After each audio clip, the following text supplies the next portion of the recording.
15 जनवरी आज BSP supremo Mayawati का जन्मदिन और अपने जन्मदिन पर मायावती की तरफ से प्रेस कॉन्फ्रेंस करके लोकसभा चुनाव को लेकर बड़ी जानकारी दे दी गई है। लोकसभा चुनाव में बीएसपी अकेले चुनाव मैदान में ताल ठोकेगी। प्रेस कॉन्फ्रेंस के लिए जब मायावती आई तो उन्होंने निशाने पर अखिलेश यादव को लिया है और किस तरीके से अखिलेश पर निशाना साधा वो आपको सुनाएंगे। अखिलेश पर मायावती का बड़ा हमला, बोली अखिलेश ने गिरगिट की तरह रंग बदला, सुनिए सर। विपक्ष के इंडिया गठबंधन को लेकर जिस प्रकार से सपा मुखिया ने एक सोची समझी रणनीति के तहत बीएसपी के लोगों को गुमराह करने के उद्देश्य से कुछ ही घंटों के अंदर बीएसपी प्रमुख के प्रति गिरगिट की तरह अपना रंग बदला है, तो उससे भी पार्टी के लोगों को जरूर सावधान रहना है। तो अखिलेश पर वार, बीएसपी अकेले चुनाव लड़ेगी इस बार। और सीधे रुक कर लेते हैं, हमारे तमाम सहयोगी हमारे साथ लगातार बने हुए हैं। संजय त्रिपाठी का रुख करते हैं। संजय, लेकिन यह भी बहुत दिलचस्प है कि सत्ता में चाहे केंद्र की हो, उत्तर प्रदेश की हो, बीजेपी और मायावती तल्खी के साथ निशाने पर ले रही हैं अखिलेश यादव को। संजय त्रिपाठी,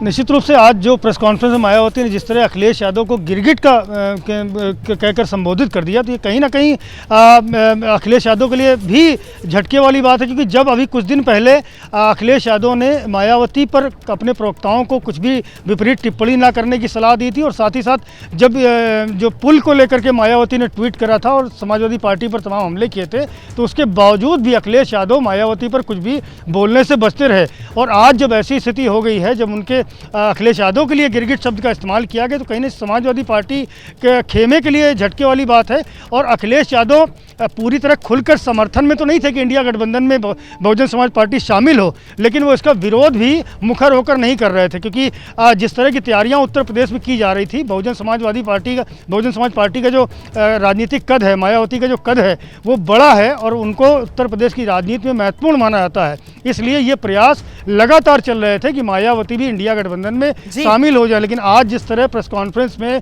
उन्होंने सीधे तौर पर गठबंधन में शरीक होने की बात से इनकार किया है, ये कहीं ना कहीं समाजवादी पार्टी बल्कि पूरे इंडिया गठबंधन खासकर कांग्रेस पार्टी के लिए झटके वाली बात है, क्योंकि लगातार इस बात के प्रयास कर रहे थे कि मायावती उनके साथ जुड़ जाए। लेकिन आज मायावती ने साफ कह दिया कि उनकी पार्टी जो है वो कार्डर बेस्ड पार्टी है और उनका कार्डर उनके साथ में है। जब भी वो गठबंधन में चुनाव लड़ती, उन्होंने कई पूर्व के चुनाव का हवाला भी दिया कि जब भी उन्होंने पुराने गठबंधन किए हैं उनकी पार्टी को हमेशा नुकसान ही हुआ है। ऐसे में अब 2024 का जो चुनाव होगा वो अकेले ही चुनाव मैदान में उतरे। तो ये मायावती का तर्क है कि उनकी पार्टी जब गठबंधन में किसी पार्टी के साथ जाती है तो इनका जो कार्डर वोट बैंक है वो तो दूसरी पार्टियों को शिफ्ट हो जाता है, लेकिन दूसरी पार्टियों का जो वोट बैंक है और खासकर सवर्णों का जिक्र उन्होंने किया कि वो वोट मायावती को नहीं मिलता है। ऐसे में एकला चलो के फॉर्मूले पर मायावती ये भी सामने निकल कर आता है, जिसके बारे में मुझे लगता है हमारे सहयोगी रोहित सावल लगातार हमारे साथ बने हुए हैं, वो बेहतर तरीके से बताएंगे कि 2019 जब मायावती आ जाती है समाजवादी पार्टी के साथ, तो 14 के मुकाबले 0 से मायावती सीधे 10 पर पहुंचती है। समाजवादी पार्टी वही 14 में भी 5, 19 में भी 5, और उसके बाद जब 22 का विधानसभा चुनाव आता है और मायावती फिर से समाजवादी पार्टी से अलग हो जाती हैं, तो फिर विधानसभा में मायावती एक सीट पर उनकी पार्टी सिमट कर रह जाती है। क्या इसी में छिपा हुआ है मायावती का अखिलेश यादव पर यह गिरगिट वाला तीखा वार, उसका कारण? रोहित। बिल्कुल रोमाना, सही आपने कहा। देखिए, मैं एक और दिलचस्प बात आपको बताता हूं। अभी 2022 के विधानसभा चुनाव की बात अगर उत्तर प्रदेश के आप करें, मायावती अकेले चुनाव लड़ती हैं और पश्चिमी उत्तर प्रदेश में, हालांकि पश्चिमी उत्तर प्रदेश में समाजवादी पार्टी को बहुत ज्यादा मजबूत नहीं है, लेकिन बसपा का वहां कोर वोट बैंक है, इस बात से इनकार नहीं किया जा सकता। और रोमाना, पश्चिमी उत्तर प्रदेश की 18 ऐसी सीटें हैं जहां पर बसपा का प्रत्याशी भी लड़ा, सपा का प्रत्याशी भी लड़ा और बीजेपी के प्रत्याशी को जीत हासिल हुई विधानसभा चुनाव में। तो रोमाना, इस बात से बिल्कुल इनकार नहीं किया जा सकता कि लोकसभा चुनाव में भी यही बात सामने आ सकती है। 19 का जिक्र आपने किया रोमाना। देखिए, मायावती 0 से पहुंच गई 10, लेकिन अखिलेश 5 के 5 रहे। उसके पीछे बड़ी वजह रही। देखिए, गठबंधन तो हो गया था समाजवादी पार्टी और बसपा का, लेकिन यह गठबंधन ऊपर ऊपर का गठबंधन था। जो कार्यकर्ताओं के बीच की केमिस्ट्री होती है वो केमिस्ट्री जमीन पर नहीं दिख रही थी।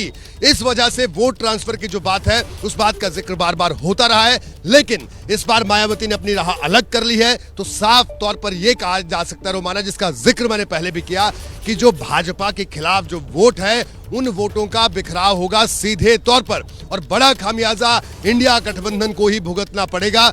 क्योंकि देखिए, कांग्रेस को यह लगता था कि थोड़ा सा रिवाइव तो जरूर करें उत्तर प्रदेश में, लेकिन अब बसपा अगर अकेले लड़ेगी तो राह किस तरह की होगी, यह बिल्कुल जिसे कहा जाए दीवार पर लिखी हुई इबारत की तरह है रोमाना। बिल्कुल, आप जो जानकारी दे रहे हैं उसी को आगे बढ़ाएंगे, लेकर चलते हैं अपने सहयोगी अभिषेक उपाध्याय के पास। अभिषेक, देखिए, विपक्ष कहीं ना कहीं अगर उत्तर प्रदेश की सियासत को देखा समझा जाए और चुनावी राजनीति के आंकड़ों के लिहाज से देखा समझा जाए तो एक तरीके से अस्तित्व की लड़ाई लड़ता हुआ नजर आ रहा है। ये अगर कहा जाए तो गलत नहीं होगा। और ऐसे में मायावती का अकेले चुनाव लड़ने का प्लान, ये अपने लिए क्या ज्यादा मुश्किल फैसला मायावती की तरफ से लिया गया है? ज्यादा मुश्किल लड़ाई मायावती ने अपने लिए चुनी है?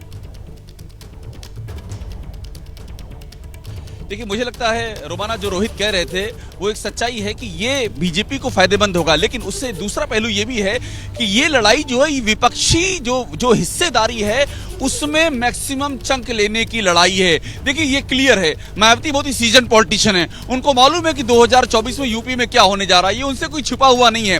वो ये चाहती है जो विपक्षी हिस्सेदारी है उसमें वो शीर्ष पे रहें। उनकी अपनी नाराजगी थी। मैं आपको एक एग्जाम्पल दूं, अफजाल अंसारी, वो इस समय उनकी अखिलेश यादव से बातचीत चल रही है, ऐसी खबरें आ रही, मेरी अफजाल अंसारी से बात भी इस बीच में हुई है, और इस तरह के कई इंसिडेंट्स हैं। अफजाल अंसारी हो गए, दानिश अली हो गए, जिनको कांग्रेस, समाजवादी पार्टी इस तरह अप्रोच कर रहे हैं। मायावती का नाम बतौर पीएम प्रोजेक्ट नहीं किया गया। जो वो सीटें चाह रही थी उस सीटों पर बात करने को भी तैयार नहीं हुए अलायंस के लोग, तो उनकी ग्रीवांसेस हैं, नंबर एक चीज। नंबर दो चीज, वो चाहती है किसी भी सूरत में यूपी में जो उनका अपना कद है वो मेंटेन रहे। यहां वोट ट्रांसफर की लड़ाई कम है, यहां हिस्सेदारी की लड़ाई है कि विपक्ष का जो चंक पूरा रहेगा, वो चाहे 10 रहे, चाहे 20 रहे, चाहे 30 रहे, जितना परसेंट रहे, उसमें सबसे ज्यादा विजिबल चेहरा कौन होगा, उसमें सबसे ज्यादा वोट कौन बटोरेगा और सबसे ज्यादा सीटों पर कौन लड़ेगा। ये सारी लड़ाई है, और इस हिस्सेदारी की लड़ाई में वो सबसे अग्रणी रहना चाहती हैं, और इसीलिए उन्होंने ये फैसला लिया है।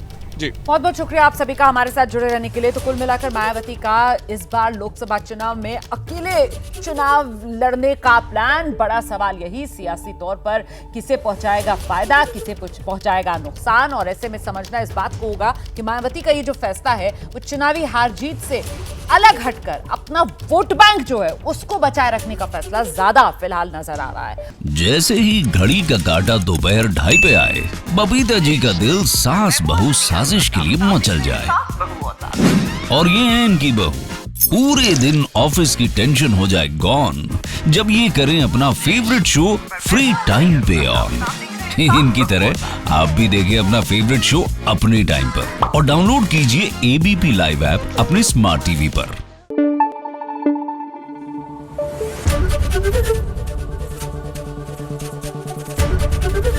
एबीपी न्यूज आपको रखे आगे।